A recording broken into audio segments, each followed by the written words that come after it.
do mal, mas vence o mal com o bem. Romanos capítulo 12, versículo 21. Que a graça e a paz estejam com todos, para a misericórdia do Senhor. Hoje, em outubro, estamos iniciando do quarto ciclo, desviando-se da cólera e do homicídio. Esta lição, ela tem por finalidade trazer muitos entendimentos sobre o homicídio e a cólera, a raiva. Sem perca de tempo, eu queria fazer aqui uma leitura de meditação com vocês para nosso entendimento, nossa interação. A gente precisa se interagir um pouco, né? A ira é uma das reações naturais do ser humano. O propósito da lição de hoje é chamar a atenção dos seus alunos para o fato de que, embora seja uma reação natural, se irar-se, a ira pode se tornar algo muito mal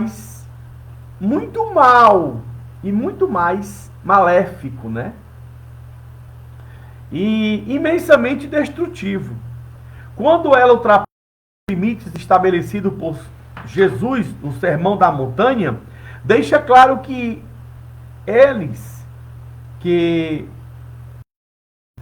quem encolerizar-se com seu irmão, contra seu irmão, sem motivo, humilhando, indo com rancor, é tal pecador diante de Deus. E quando aquele que assassina outra pessoa, veja, Jesus deixa claro que a cólera é o primeiro passo para o homicídio. E quem se encolerizar sem motivo contra outra pessoa já é homicida.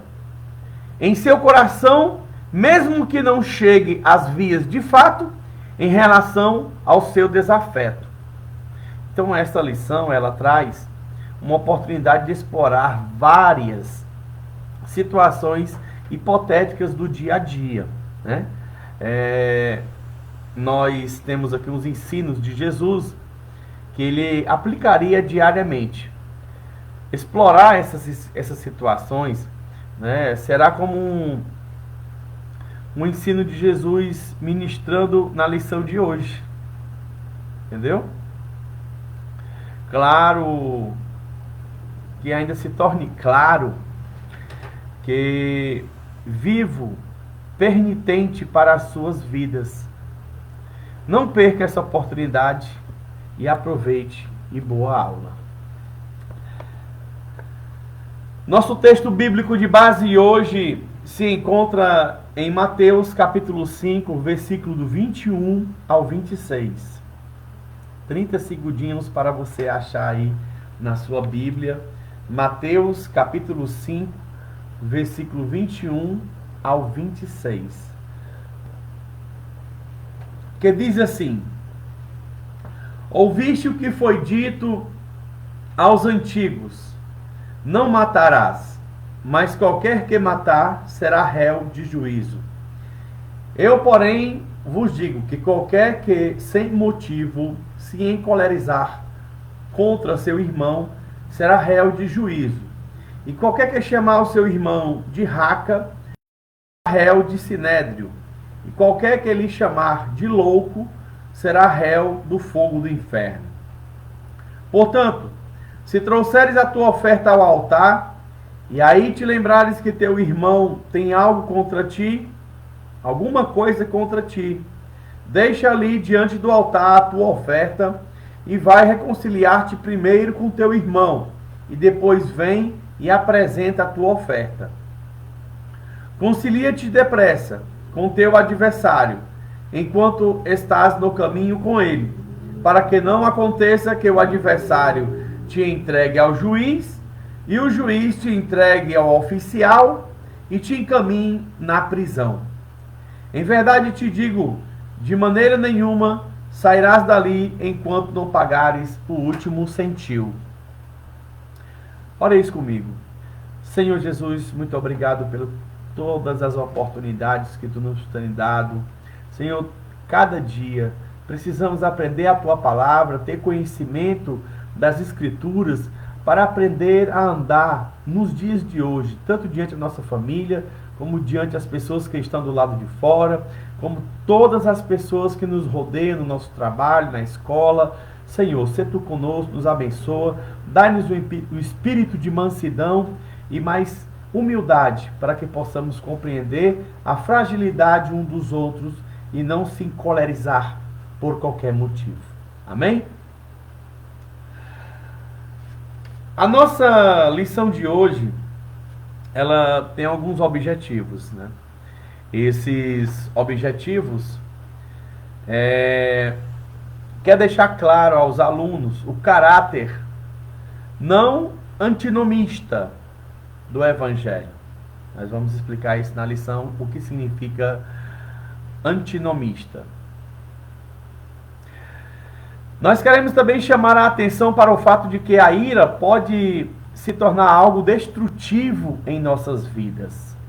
Devemos também aqui nessa lição estimular seus alunos, nós, né, a viver na prática seu chamado como pacificadores e agentes da misericórdia do reino de Deus. Introdução.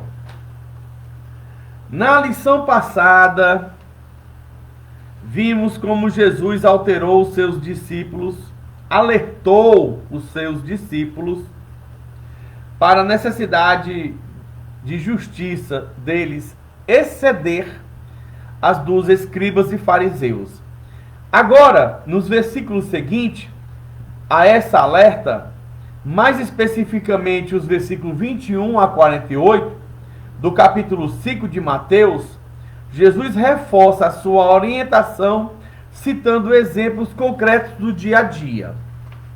Ele apresenta, em sequência, 6 exemplos de justiça mais elevadas, todos eles antecedidos pela expressão "ouviste o que foi dito?", seguida pela expressão "eu, porém, vos digo". Jesus menciona 6 ordenanças da lei de Moisés e aprofunda-as, demonstrando que a justiça do reino de Deus é algo que vai muito além do que a letra da lei mosaica. Na lição de hoje, veremos especificamente o primeiro exemplo citado por Jesus, que envolve a questão da cólera e do homicídio. O nosso primeiro ponto de hoje, ele vai trazer: o evangelho não é antinomianista. Ouviste o que foi dito? Eu, porém, vos digo. Como vimos na lição passada, diferentemente do que os ouvintes de Jesus pensam dele quando começaram a ouvir o seu sermão na montanha, ele não viera destruir a lei ou abrogar, mas completá-la, aprofundá-la, levar a compreensão dos mandamentos a outro nível. Eu acho importante a gente ter, porque assim, o que é teologia? Teologia é um estudo sobre Deus. Theo, em grego, significa Deus, ser supremo, e gia, né, pesquisas. Aí nós temos, né, a biologia, biologia, filosofia. Então, todos esses terminações de gia, ela tem a expressão de pesquisa, estudo. Então, teologia quer dizer estudo sobre Deus. Logia, estudo sobre a pesquisa sobre alguma coisa. Quando você pensa em Deus, você fica trazendo situações de adivinhar sobre a vontade de Deus, adivinhar o que é Deus, adivinhar onde Deus está, quem foi que lhe deu primeiro. A Bíblia fala sobre essas situações aonde você não tem explicações plausíveis no momento. Então, somente através das escrituras da Bíblia Sagrada é que você vai obter muitas respostas. As respostas que se encontram na palavra de Deus, elas trazem compreensão sobre conduta, moral, ética, comportamento, adoração, rituais, necessidade de agradar a este Deus. Então, quando você começa a ter o intuito de agradar a este Deus, você se depara que em muitas passagens do Antigo Testamento, você vê um Deus zeloso e ciumento. Um Deus que ele tem ciúme. Um Deus que preza para que o seu povo, que segue os seus mandamentos, possa ser um povo diferente. Possa ser um povo que tenha um Deus diferente. Nos mandamentos, nos primeiros mandamentos de Deus, os principais ali, que são 10, ele fala o primeiro mandamento. O primeiro mandamento diz em Êxodo 20, não terás outro Deus diante de mim. Não farás para ti imagem de escultura, nem alguma semelhança do que há no céu, na terra, embaixo da terra ou debaixo das águas. Não te encurvarás a elas, nem as servirás, porque eu sou o Senhor teu Deus, que te tirei da casa da servidão, da casa da escravidão, e te levo para a terra prometida. Então você vê um Deus que ensina, um Deus que fala, um Deus que se expressa de como adorar, de como venerar. Esse Deus da Bíblia, ele não especifica que você deva fazer uma imagem de escultura ou parecida com qualquer coisa que seja para se venerar ou adorar a sua semelhança.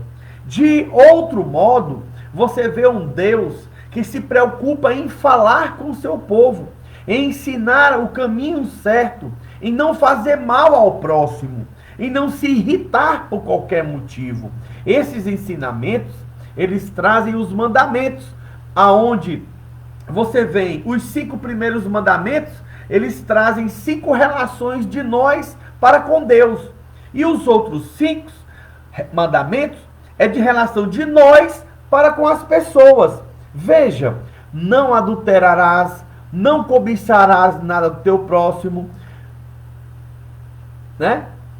Então, todos esses outros 5 mandamentos, não adulterarás, não cobiçarás, não matarás, não jurar em falso. Então, tudo isso que você tem é em relação às pessoas. Já para com Deus, não farás para ti imagem de escultura, não terá outros deuses diante de mim, guarda o sábado.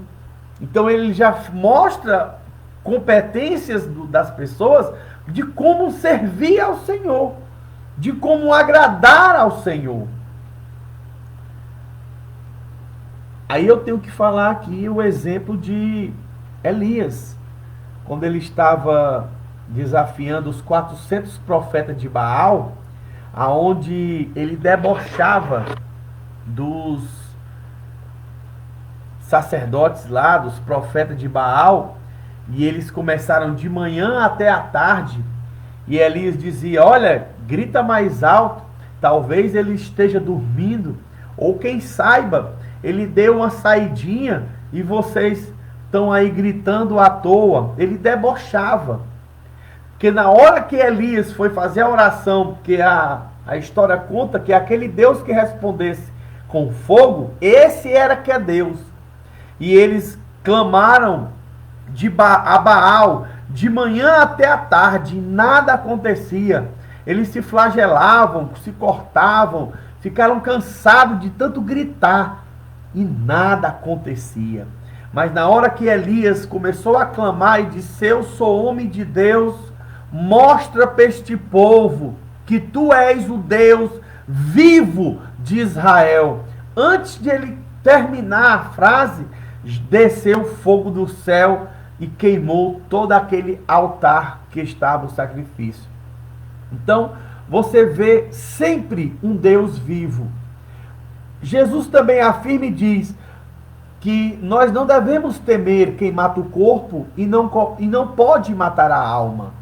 Temeis antes aquele que, além de matar o corpo, pode lançar a alma no inferno. Então, eis a questão de um Deus vivo. Se o Deus está morto, eu não posso rogar, ele não vai me ouvir. Mas se eu rogo a um Deus que está vivo, ele conhece as minhas necessidades, sabe dos meus pensamentos. A Bíblia diz em Salmo que não há um Deus além de ti, não há outra rocha que eu conheço. O Deus de Israel, ele é o Deus que te guarda. O Deus de Israel, ele não tosquenejará o guarda de Israel, não dormitará.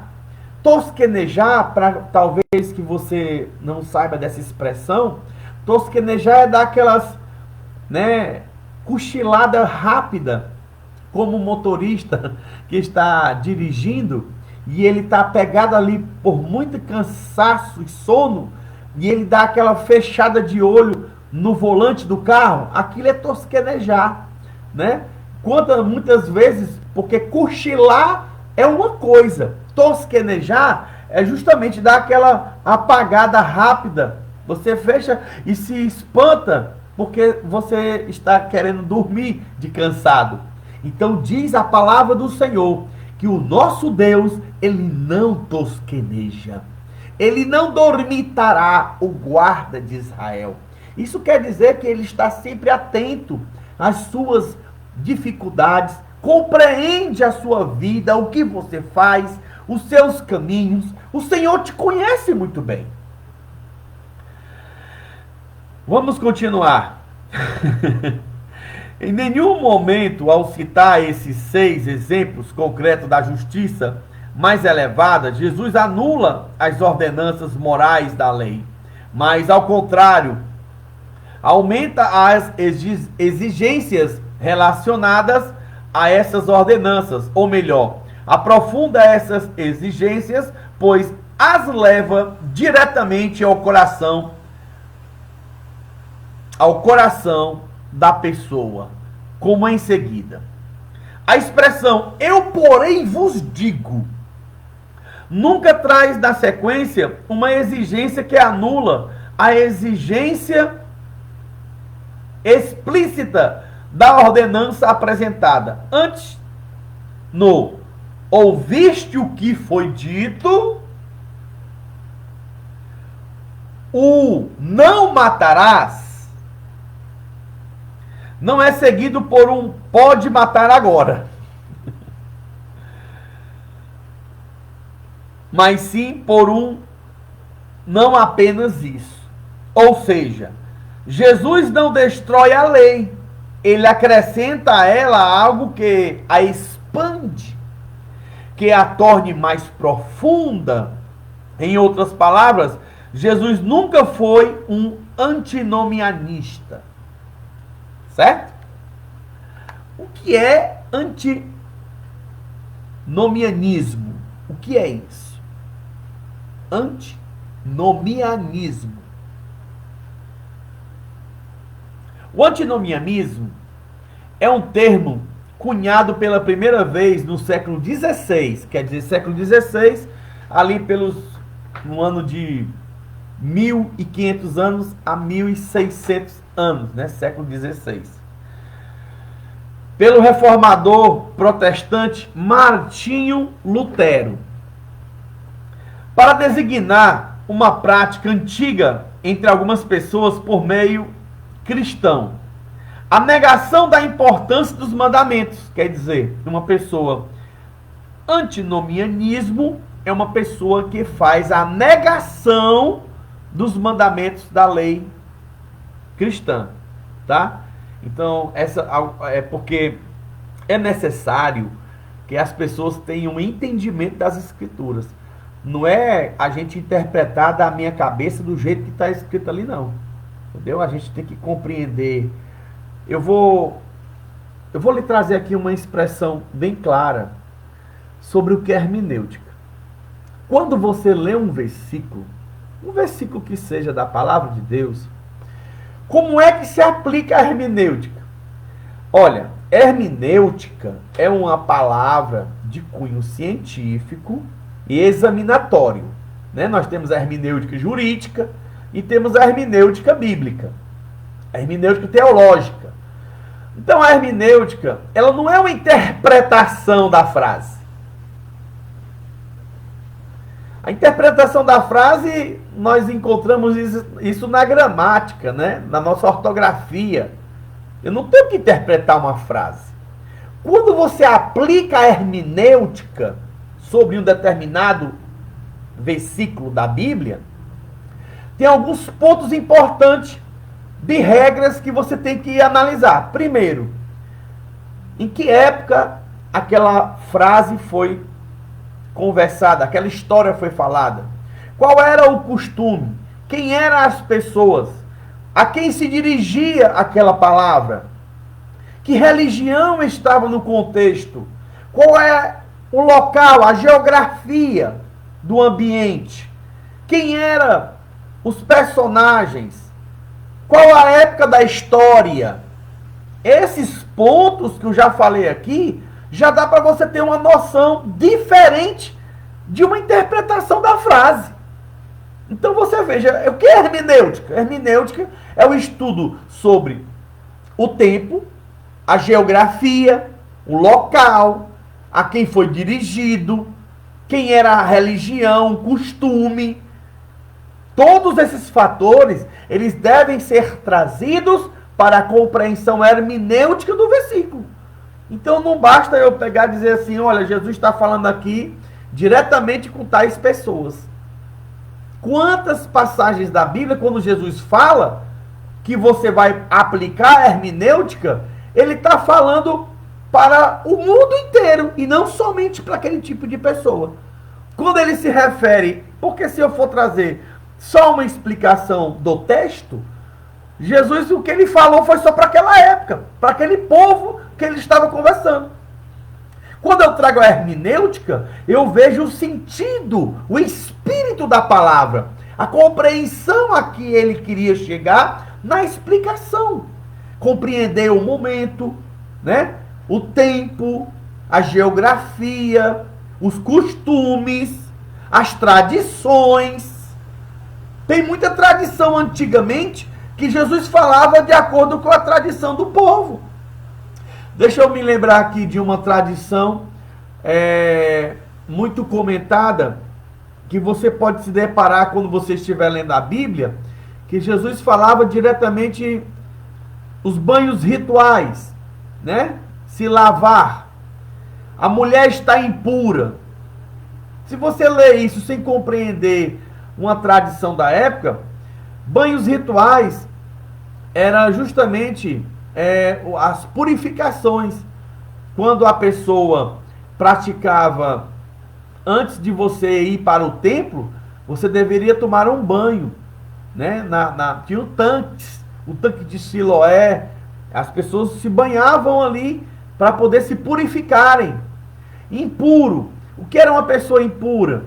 Impura tinha vários sentidos. Por exemplo, a mulher, no seu período menstrual, era considerada impura. Era proibido as mulheres se aproximarem do templo no seu período menstrual. Elas tinham que deixar passar aquele período para depois elas se lavarem no tanque, né? E assim poderia ir para o templo ou para a sinagoga, como era o templo. Então existiam muitas tradições, né? A oferta. Você vê assim, poxa, a oferta é dinheiro. Olha, no Antigo Testamento, a oferta era relacionada a sacrifício. Você levar uma rolinha, né? Um pombo, você levar um carneiro ou um boi, de acordo com a sua necessidade. Um cabrito, entendeu? Existiam os animais que poderiam ser levados para a oferta, de acordo com a gravidade do pecado que você cometia. Tá? Então você tem que compreender a tradição dos judeus, a tradição da lei, da época, das 613 leis, né, do Talmud, compreender os mitzvot, certo? O Midrash, que era a explicação da lei. Então você tem que ter uma compreensão muito abrangente, não é só você assim, ler uma coisa e fazer a interpretação do texto. Não é interpretação de texto. Você acha que ler a Bíblia é como quem lê uma redação? De maneira nenhuma. Quando você ler a Bíblia, você tem que ter a interpretação do texto, mas você tem que aplicar a hermenêutica, compreendendo assim a necessidade de entender tradições, a tradição da época, o costume da época. Tem muitos costumes na época de Jesus que hoje só ficou mesmo a história, né? Lavar as mãos antes de comer, isso não está na Bíblia. São tradições. E como havia outras tradições, aí eles utilizavam a tradição para implementar nos mandamentos. Era onde Jesus caía em cima. Por exemplo, Jesus curou no sábado um homem da mão mirrada. E eles criticaram. Que foi que Jesus disse? Ué, vocês não vão lá quando cai um boi ou um jumento num buraco, no sábado, e vão lá e tira? E eu não deveria curar esta pessoa que há 38 anos estava com essa enfermidade? Né? Que tanto tem a mulher com o espírito imundo, tem um homem. São várias pessoas que Jesus curou no sábado. Para eles era proibido até curar no sábado. Então veja até que ponto o ser humano chega a compreender a lei de não beneficiar o seu próximo. Vamos voltar, pessoal. Porque senão a gente fica aqui. Mas é bom nessa interação, essa conversa, entendeu? Então, o antinomianismo foi combatido por Jesus, né? E pelos apóstolos. Além de Judas, já é mencionado. Vemos também Paulo, o apóstolo Paulo combate o antinomianismo. Também temos o apóstolo Tiago, João, na sua primeira epístola, combatendo esse ensino errado, né? Que era uma compreensão errada a respeito da lei e dos mandamentos. E ainda hoje há estas compreensões erradas. E é necessário se ter uma pessoa que possa instruir, né? Tem que ter uma instrução, tem que ter uma orientação hermenêutica e teológica sobre o assunto. Não basta só eu achar que eu li a Bíblia, conheço e vou trazer aqui uma interpretação do meu jeito. Existem muitas seitas que na época de Jesus existiam que hoje só ficou nos livros. Então a gente tem que compreender a tradição, a religião da época, os costumes da época, né? Tudo isso tem que ser compreendido. E eles todos se embasavam pela lei. Agora, a maneira que a lei era interpretada, eu acho que cabe aqui também eu falar a respeito de tradução. Quando eu falo a respeito de tradução, eu tenho algumas passagens de Moisés, né? Porque quando Moisés deixou a lei, a maneira com que eles começaram a interpretar e fizeram o grupo dos fariseus, a seita dos fariseus, que eram os zelosos da lei, os escribas eles faziam a transliteração, né, a tradução, né, a transliteração de um pergaminho para o outro. Então eles tinham mais contato com as escrituras. Eu já expliquei aqui em outros momentos, né, que não era todo mundo que tinha uma Bíblia, que tinha as escrituras. Algumas pessoas tinham trechos, né, porque era caro possuir isso, né, era caro alguém estudar, ler. A leitura não era para todos. Era comum você ter minimamente uma população assim, talvez de 50 pessoas no meio de uma população de 20 mil habitantes que soubesse ler. Era comum. Só quem sabia ler era rabinos, as pessoas mais ricas, que tinham condição de arcar, porque na época não existiam escolas. Então a única maneira de você ler era pela generosidade do sacerdote, que colocavam levitas, escribas, né, para poder ensinar os outros escribas e sacerdotes. Então os filhos dos sacerdotes e dos escribas e dos levitas é que tinham esse contato de conhecer as escrituras e aprender a ler no seu próprio idioma, que era o hebraico. Se eu continuar falando aqui, vem outros pensamentos, né? Mas eu acredito que eu estou dentro aqui da lição. Então, nessa explicação, para que a gente possa ter um entendimento, né? Vamos aqui continuar.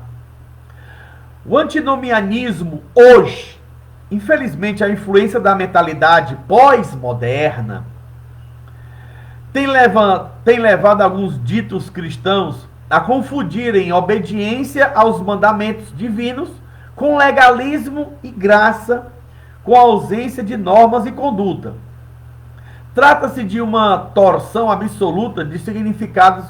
Legalismo é, de forma geral, à luz da Bíblia, a ideia de justificação pelas obras, a fixação imprópria de regras de conduta, como necessidade para a salvação, e a negligência ou ignorância em relação à graça de Deus.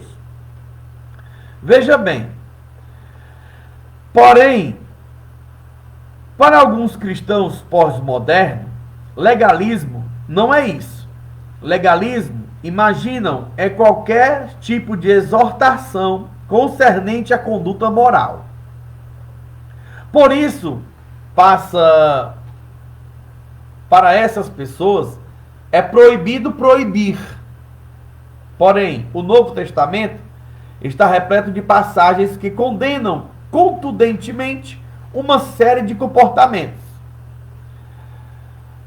Aqui tem vários versículos que expressam esse tipo de comportamento. Eu vou tentar ler para vocês aqui alguns, né? Quais eram essas passagens contundentemente? Condenavam uma série de comportamentos. Nós vamos começar aqui por Mateus, capítulo 5, versículo 28. 5:28. Ele vai falar sobre o adultério, né? Eu, porém, vos digo, qualquer que olhar para uma mulher com intenção impura, no coração já cometeu adultério com ela. Nós temos também 1 João,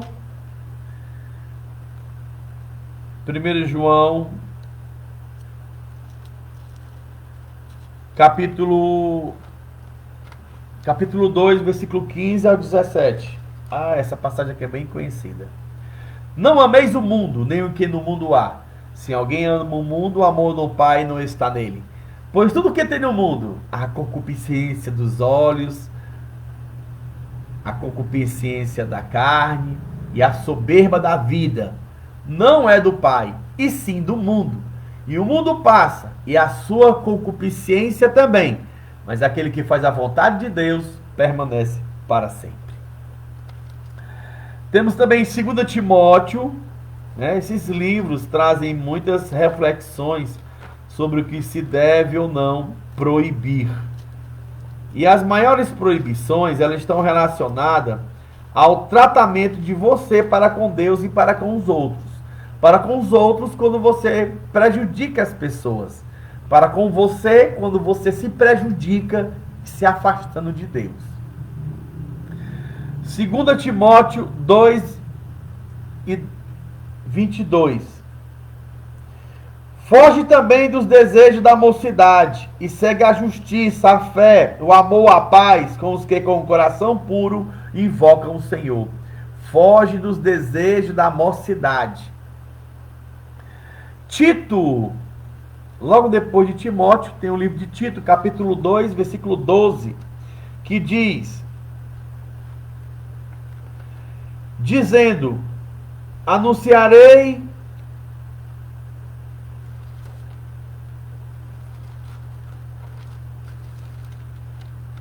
diz assim, Tito, ela nos ensina a abandonar a impiedade e as paixões mundanas, para que vivamos neste presente século sóbria, justa e piedosamente. Na verdade, o versículo, né, é o 11 e o 12. Aqui ele só botou o 12, mas porque diz. O versículo 11 de Tito, capítulo 2, versículo 11 e 12. Pois a graça de Deus se manifestou, trazendo salvação a todos os homens. Ela nos ensina a abandonar a impiedade e as paixões mundanas. 1 Pedro 2 e 11. 1 Pedro, capítulo 2, versículo 11, que diz: Amados, peço-vos como peregrino e forasteiro, que vos abstenhais das concupiscências da carne, as quais combatem contra a alma. Deu para se dar uma noção, né, sobre essas pedidas. Concupiscência, né, talvez você não saiba essa palavra, significa desejo, né? É um desejo desenfreado, a concupiscência é a vontade de possuir, né? Eu desejo aquilo, é a concupiscência, é um desejo dos olhos, da carne, né? Pode ser desejo de prazeres, tanto os olhos podem desejar o material, como pode desejar a carne, a pessoa, as obras, as práticas, né? E assim vai. Tais costumes generaliza dizendo que tudo depende da consciência da pessoa. Entretanto, a Bíblia demonstra que nem tudo é uma questão de consciência.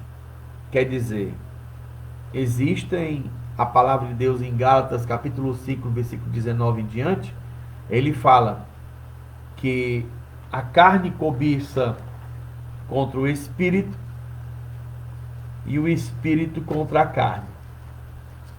E estes opõem uns aos outros para que não façais o que eu quereis.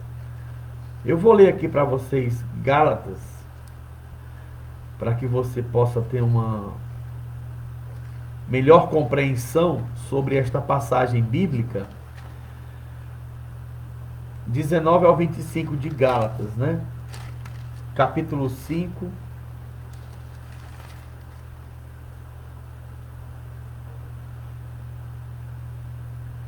As obras da carne são conhecidas, as quais são prostituição, impureza, lascívia, idolatria, feitiçaria, inimizade, porfia, ciúmes, iras, pelejas, dissensões, facções, inveja, bebedice, orgias e coisas semelhantes a esta, acerca das quais vos declaro, como já antes vos disse e vos preveni, que os que cometem tais coisas não herdarão o reino de Deus. Mas o fruto do Espírito é amor, paz, longanimidade, benignidade, bondade, fidelidade, temperança, mansidão, domínio próprio, e contra essas coisas não há lei. E os que são de Cristo crucificaram a carne com suas paixões e concupiscência. Se vivermos no Espírito, andemos também no Espírito. Eu acho que leituras como esta já traz toda uma explicação, né? Não precisa nem ficar aqui dando detalhes. Os frutos dessas mentalidade equivocada é um cristianismo meramente nominal. São pessoas que se declaram seguidoras de Jesus, mas cujo comportamento chocam-se frontalmente com os mandamentos divinos. E não acham isso absolutamente nada demais. Dizem que são de Deus, mas não estão interessados em nenhum compromisso com os seus mandamentos.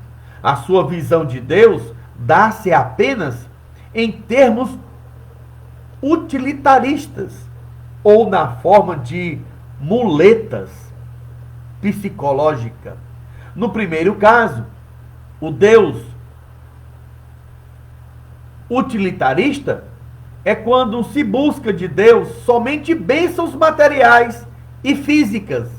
A bênção de Deus, acima de tudo, acima do Deus da bênção, fazendo dele o meio para um fim, e não um fim em si mesmo, e no seu caso. O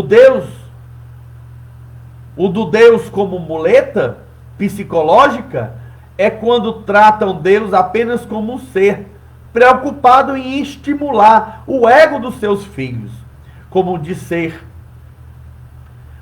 um ser que está disposto a ser usado diariamente por meio de palavras e gestos, apenas para inflar a autoestima dos seus simpatizantes, sem intrometer-se na forma como se deseja conduzir as suas vidas.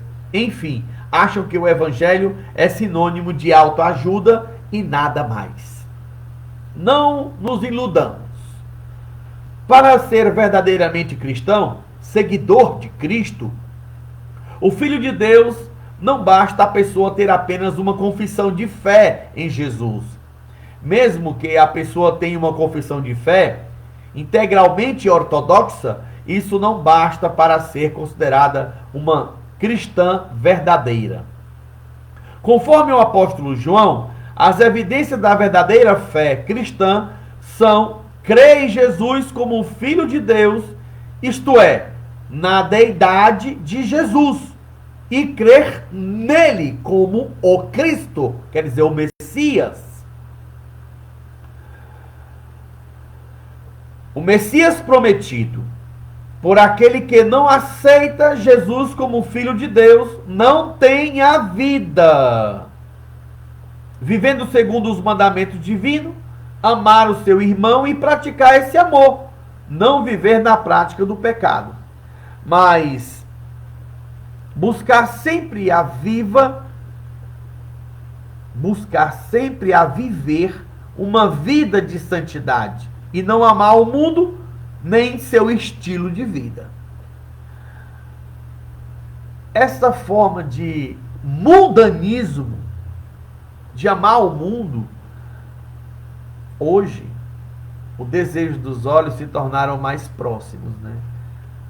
Se você quiser, eu não digo de forma geral, mas se você quiser se conservar incontaminado, né? Guarda-se da corrupção do mundo, diz o apóstolo Tiago em sua epístola. A verdadeira religião imaculada para com Deus é esta: guardar-se incontaminado da corrupção do mundo e visitar os órfãos e as viúvas nas suas angústias e tribulações, e guardar-se da corrupção do mundo. A lei e a graça. A graça de Deus não nos liberta da obrigação de obedecer às leis morais do Criador. Viu? A graça não é uma licença para a desobediência. Agora eu tenho a graça de Deus. Eu posso pecar com libertinagem? Não, não é dessa maneira. Então, a graça não é uma licença para a desobediência, mas a porta que nos é aberta por Deus para a possibilidade de vivermos uma vida santa diante dele. A nova aliança inclui mandamentos, determinações, ou seja, a lei moral de Jesus e não Moisés. Ou seja, a lei moral, Jesus e não Moisés, disse: se me amardes, obedecereis os meus mandamentos. E mais, Aquele que tem os meus mandamentos e os guarda, esse é o que me ama. E o que me ama será amado de meu Pai, e eu o amarei e me manifestarei a ele. Vocês estão entendendo? É como se você amasse Jesus e aborrecesse a lei. É. Por isso que Jesus está explicando que ele não veio abrogar a lei. Aborrecer a lei, condenar a lei. Agora você precisa entender as escrituras. Não, o que foi compreendido sobre a lei? É que ela se cumpre em Jesus. Tem que entender isso. A lei se cumpre em Cristo. E as demais autorizações da lei devem ser cumpridas. Aquelas que diz respeito, não matarás, não dirás falso testemunho, honra teu pai e tua mãe, elas permanecem. E isso está na lei.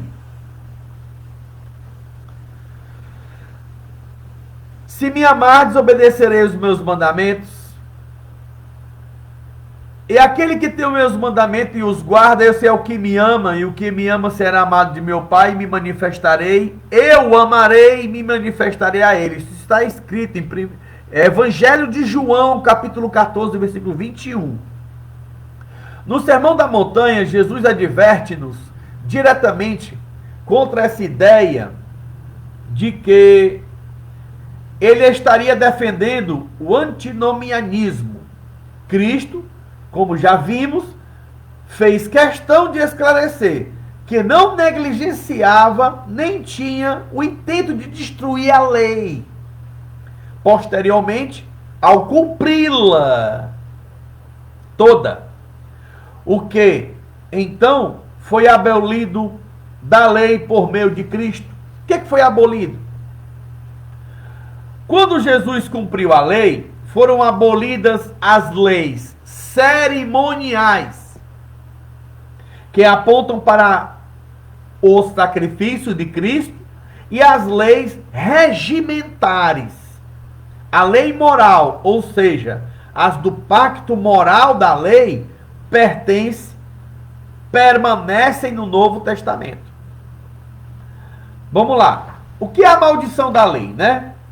A maldição da lei, do que fala o apóstolo Paulo em Gálatas, capítulo 3, versículo 13, diz respeito às sanções punitivas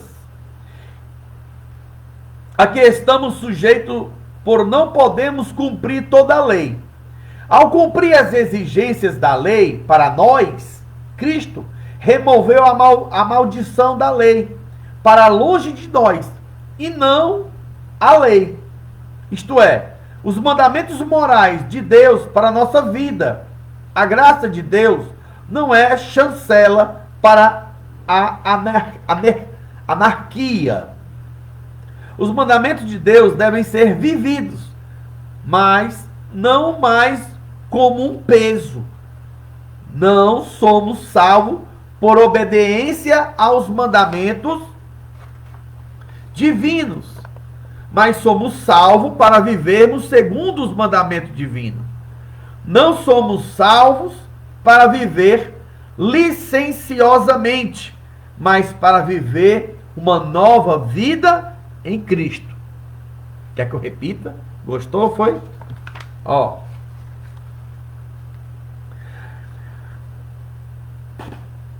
Desculpa. Vamos lá. Não somos salvos por obedecer os mandamentos divinos, mas somos salvos para vivermos segundo os mandamentos divinos.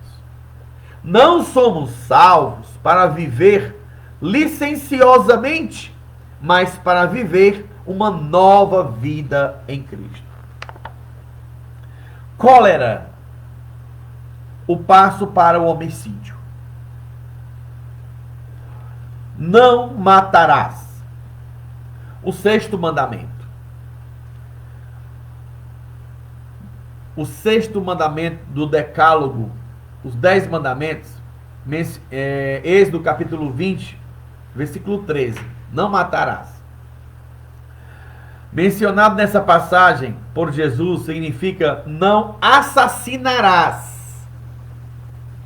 Existe até uma explicação que as pessoas, isso porque a tradução da Septuaginta, né, ou Septuaginta, ela traz a compreensão não matarás. Mas no hebraico, o original, que você vê no grego koiné, a expressão correta é não assassinarás. Eu vou ler aqui, você vai ter uma compreensão e depois eu faço um friso sobre isso. Não assassinarás, esse é o sentido do vocábulo hebraico, traduzido por não matarás. No Antigo Testamento e reproduzido por Jesus aos seus discípulos, trata-se de matar intencionalmente. Jesus repete o mandamento, no entanto, em seguida, aprofunda mais ainda o seu significado para os seus discípulos. Ele afirma que qualquer pessoa que sem motivo está encolerizada contra seu irmão já tem um homicídio estabelecido no seu coração. Mesmo que não venha cometê-lo externamente, já o cometeu no seu coração. Por isso, já é réu do juízo divino. E mais, com essa afirmação, Jesus está assaltando perdão.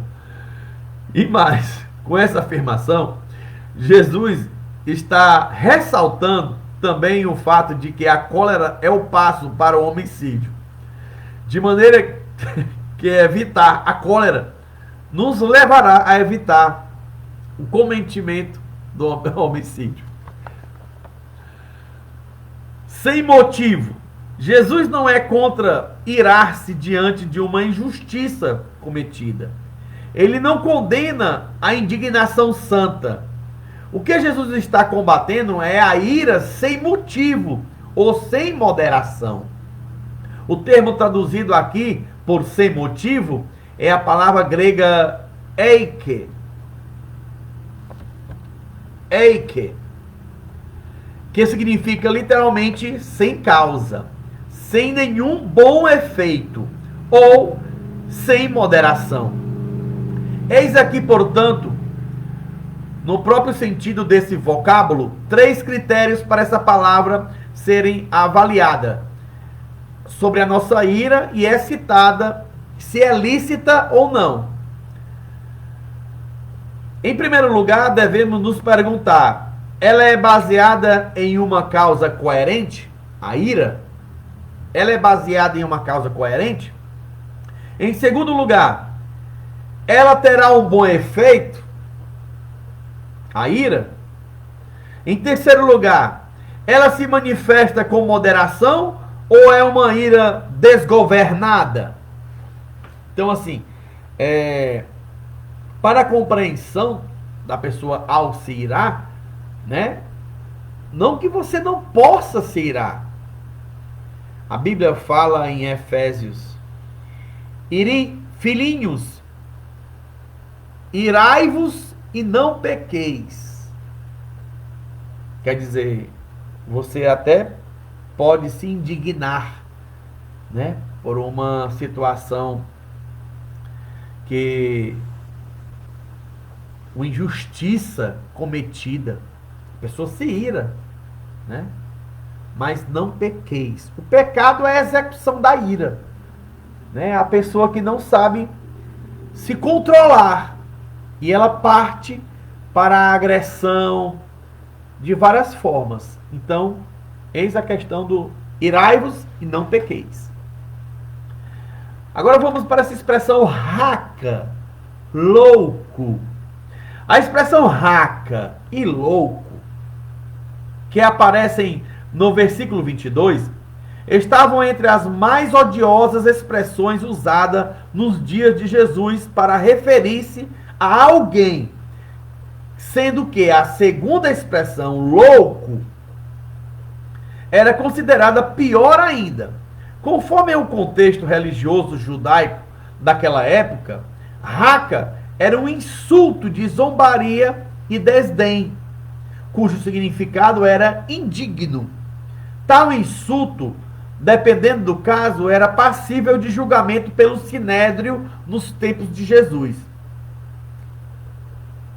Já a expressão moros, trazida para louco, nessa passagem, dentro do contexto religioso judaico da época, era mais do que uma zombaria. Enquanto raca significava uma pessoa indignada de ser honrada, louco era uma pessoa indignada de ser amada, uma pessoa profana, o reprobo, um filho do inferno. Em outras palavras, o que Jesus está dizendo é que quem chamasse seu irmão de raca podia ser apenas ser réu do sinédrio, né? Ser levado pelo sacerdote para julgarem o que ele falou. Mas quem chamasse o seu irmão em um momento de ira e sem motivo de louco, a não ser que se arrependesse diante de Deus e que se retratasse diante do seu irmão, seria réu do juízo divino. Essas pessoas estariam cometendo um assassinato pela língua. Terceiro, oferta no altar e os processos legais. Reconciliação antes da adoração. Jesus afirma que se um judeu trouxer uma oferta para o templo para ser apresentado no altar das ofertas e recordasse que o irmão tinha algo contra ele, deveria primeiro ir até o seu irmão e reconciliar-se com ele. E depois, só depois, apresentar a sua oferta diante do altar. E está registrado lá em Mateus capítulo 5, do versículo 23 e 24. Tá bom? Para registro nosso aqui. Essa oferta do altar era uma oferta de adoração a Deus. Logo, Jesus está dizendo que a adoração não será aceita por Deus se há algum irmão que se sente ofendido pelo adorador, que está magoado com o adorador e por algo que ele fez ou disse lá atrás com alguém ou com o adorador.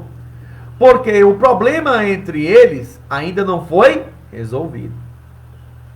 Ou seja, não há relacionamento com Deus se não há bom relacionamento com seus irmãos. O cristão e os processos legais. No versículo 26, 25 e 26, Jesus refere-se a outro caso. O contexto aqui já não é adoração, mas sim as disputas dos tribunais. Ele declara que os seus discípulos devem resolver as suas eventuais desavenças entre si, para que não aconteça de um deles levar a questão às barras do tribunal. O que fará com que, inevitavelmente, um dos dois vá a uma prisão, onde pagará até o último centavo pelo que fez. Antes de enfrentar qualquer disputa judicial, o cristão deve buscar a conciliação e deve fazer o mais depressa possível. O apóstolo Paulo aqui está advertiria décadas depois os cristãos em Coríntio sobre o mesmo. Esta expressão do apóstolo Paulo aos Coríntios diz o seguinte, 1 Coríntios capítulo 6, vamos aqui, 1 Coríntios capítulo 6, do 1 ao 11. Eita!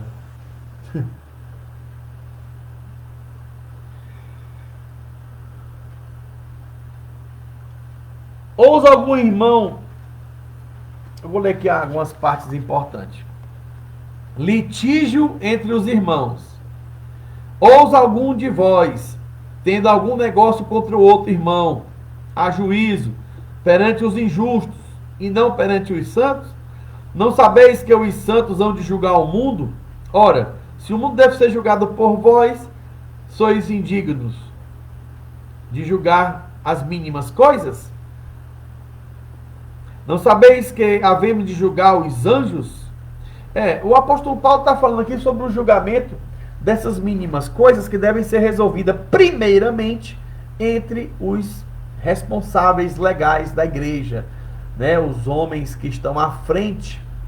Na época de Jesus era do Sinédrio, e hoje são os presbíteros, os pastores, os diáconos, né? Que se trazem as questões de gravidade para serem resolvidas. Sabendo que existem casos que, quando não se podem dar a resolutiva ali entre os presbíteros e pastores, dever-se-ão buscar nas barras dos tribunais. E Jesus mesmo diz que, se for culpado, só sairá de lá depois que pagar o último centavo. Conclusão: como podemos ver por trás do pecado de homicídio há uma série de atitudes de coração que nem sempre se materializam em um homicídio, mas que se manifestam também de outras formas em nosso dia a dia. Muitas vezes as pessoas nem se dão conta disso. Essa atitude manifesta-se na ira desgovernada, no rancor, na ofensa, nas disputas intensas, na falta de perdão, em um espírito vingativo, nas brigas desnecessárias, nos tribunais, quando tudo poderia ser resolvido antes entre os irmãos. Devemos ser pacificadores, misericordiosos. Que Deus nos ajude a viver uma profundidade e plenitude de vontade dele para nossas vidas. Nossa próxima lição: a fidelidade no casamento. Lição de número 5. Falando sobre justiça, tribunal e barra de tribunal, olha, muito cuidado ao correr atrás do seu divórcio, tá? Porque esse momento de raiva aí que você está sentindo, esse momento de ira, sem saber perdoar, você não sabe do dia de amanhã. Então, não toma decisão precipitada, não. Tenha paciência. Aplique o perdão de Deus. Perdão que Jesus fala, para que você possa crescer na graça. Porque não são poucos os casos que, sem motivo de desgastos, a pessoa está com raiva e, sabe, essas coisinhas, aí vai atrás do divórcio. E depois, lá na frente, você vê que esta mulher, que este homem, era a pessoa que era para você permanecer com ele até o fim. Aí eles se decepcionam e depois estão se unindo de novo e indo até o juiz para refazer novamente o casamento. O propósito de Deus é o seguinte: aquilo que Deus uniu, não separe o homem. Amém? Que Deus abençoe a todos em nome de Jesus, e vamos nos preparar para a nossa próxima aula, que é a fidelidade, a fidelidade no casamento. Shalom Adonai, que Deus abençoe a todos em nome de Jesus.